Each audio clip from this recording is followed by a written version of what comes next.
So here we have the Mitsubishi Eclipse on a 19 plate. I'm going to start off by showing you around the outside of the car, and then we'll hop in and run through some controls on the inside. But from the outside, you can see it's a 5-door car with alloy wheels and tinted windows. Let's start off inside the boot and then work our way around the rest of the car from there. So as we approach the boot, you can see we have reversing sensors, plenty of boot space as well, along with that 60-40 split folding rear seat. And then underneath this tray section, even more space should you need it. Okay, so we're just going to work our way back round to the front of the car, and then we'll hop in and run through some controls on the inside. But now that we've done a full circle of it, you can see it's in excellent condition the whole way round. Just briefly before we climb in, I think it's well worth seeing the interior from this exterior point of view. There's plenty to run through on the dashboard, so let's hop in and we'll do that now. Okay, now that we're inside the car, we're going to start with the dials. On the left-hand side, we have the rev counter, and on the right-hand side, the speedometer. In the middle, you can see the P for park. That highlights what gear this car is in. We've also got the fuel gauge and coolant temperature gauges there. And below that, the total miles for the car, which are 1,110. Just before we back out to the steering wheel, above this, we have a heads-up display. So it's a little hard to see, but you can just about see the 0 miles per hour there being projected in front of you. We're back out to the steering wheel. On the left-hand side, we have stereo controls, camera controls, which we'll come to in a moment, and phone controls, including voice activation. And on the left-hand side, we have cruise control, speed limiter, and then this button here. Give that a push once you set the cruise control, and this car is able to maintain its own distance between itself and the car in front, both speeding up and slowing it down. We've got a video showing how that works. You can find that on our website and on our YouTube channel. Over in the center, we have the entertainment screen for the car. So you can, it's touchscreen, so if you want, you can enter the radio just there. For starters, you can see we have DAB radio. You can go back to your main menu from here.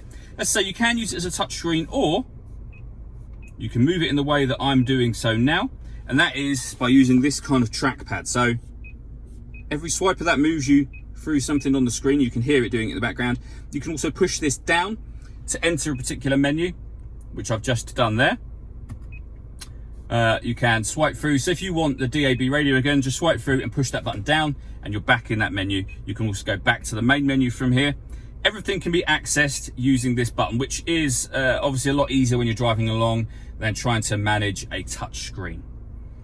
Working our way down from that, we have the dual zone climate control. So on the left-hand side, we can adjust the passenger temperature, and we can do the driver temperature just here. The fan speed up and down. When you're happy with those settings, that button turns the air conditioning on, and it's on right now, as you can see.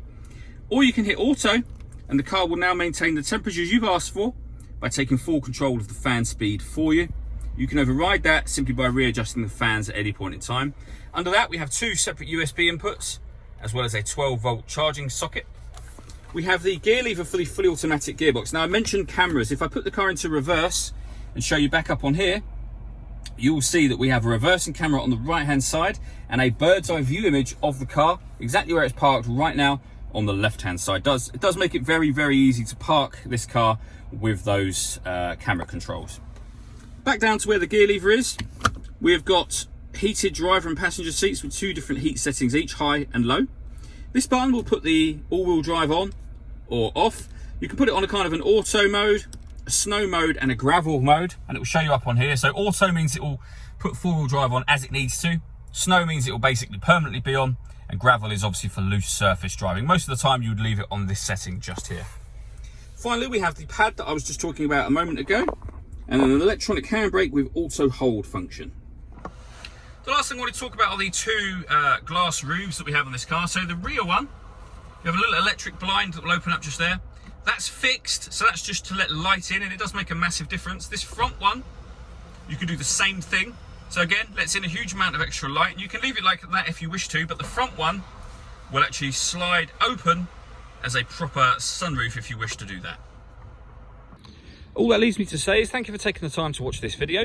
If you'd like to come and see the car in person and have a test drive, please feel free to call any of our MJA sites. We'd love to hear from you soon.